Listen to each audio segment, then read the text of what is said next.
Isang umaga, habang tinutulungan ko si Kappa Girl gumawa ng assignment, ay biglang nag-chat sa akin ng teacher niya na si Ma'am Maylene. Ni-inform lang niya ako na malapit ang Battle of the Muse. Kaya dapat prepared na si Kappa Girl. Tito Dus, malapit na palang Battle of the Muse. Naka-ready na ba mga costume ko? O Kappa Girl, naka-ready na mga costume mo. Di ba gusto mong maging fairy? Ito, bilan kita ng pakpak ng fairy. Wow, Tito Dus, ang ganda. Pero makeup, wala pa ako. Kappa Girl, kasi hindi ako marunong pumili ng makeup eh. Meron ka bang alam? Opo, Tito Dus. Ito, Kuromi Pink Makeup. Sobrang ganda niya, kompleto. At pang bata, kaya kayang-kaya ko tong gamitin. Pag binili mo ako nito, sigurado ako na ako ng panalong Muse sa school namin. Wala nang laban na magaganap dahil sigurado ako na ako ng panalo. At kapag binili mo ako nito, magiging kamukha mo pa si Daniel Padilla. Dahil mabait akong tito at honor naman si Kappa Girl. Para naman sa pag-aaral niya to at para manalo siyang Muse. Eto, binalan ko siya ng Kuromi Makeup. Kaya naman mga kakadigot, tara, unboxing na natin. Wow! So mga kadigot, eto na yung pink Kuromi makeup na pinibili sa akin ni Kappa Girl. Grabe, tignan nyo, itong labas palang punong-puno na ng glitters. Paano pa yung loob? So buksan natin. Eto na, in 3, 2, 1. Wow! Grabe, ang ganda oh. Etong nasa taas, yung mga pang cutics at manicure. Etong sa baba naman, yung mga pang makeup. Grabe, sobrang kompleto oh. May foundation, may lipstick. Grabe. Sigurado ako pag ginamit ito ni Kappa Girl, siya na panalong Miss dahil kamukha niya si Bini Aya. Grabe, sobrang ganda ng makeup na to. Sigurado ako pag nakita ito ni Kappa Girl ay talagang tuwang-tuwa yun. Kappa Girl, ito na yung makeup na pinibili mo sa akin para ikaw na shoot na panalo sa Battle of the Muse. Wow, ang ganda! Okay, Tito Dus. Akin na yan, titignan ko ng laman. Okay, Tito Dus, pwede ko namang buksan? Oo, Kappa Girl, buksan mo na, sa'yo naman yan eh. Wow, ang ganda!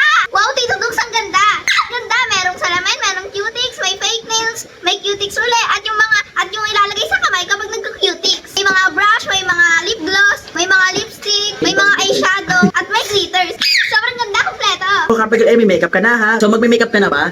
Hindi po, Tito Dus, sa school na ako magme-makeup para makita ni ma'am ng principal at ng mga classmate ko kung gaano ako maganda. Sure ako na ako na ibuboto nilang Muse. Bye!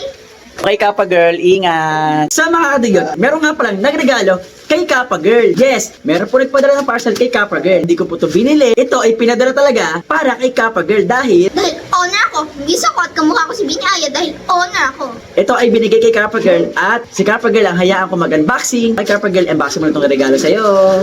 Wow! Wow, ang ganda! Ito yung regalo kay Kappa Girl. Oh, buksan natin. Wow! Cinnamoroll na ilaw. Ito oh.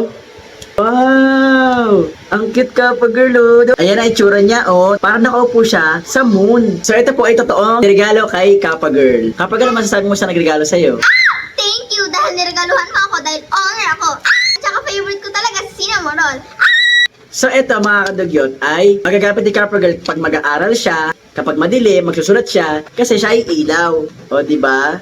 So, try nga natin i-demo kung paano gagamitin ni Kappa Girl. So ayan po, para sa nagpadala kay Kappa Girl, talagang gagamitin niya po itong binigay niya sa kanya at talagang iingatan niya. So example po, ay nagsusulat siya, tapos gabi na, ayan po, kunyari madilim na, bubuksan na ni Kappa Girl yung kanyang cinnamoroll lamp.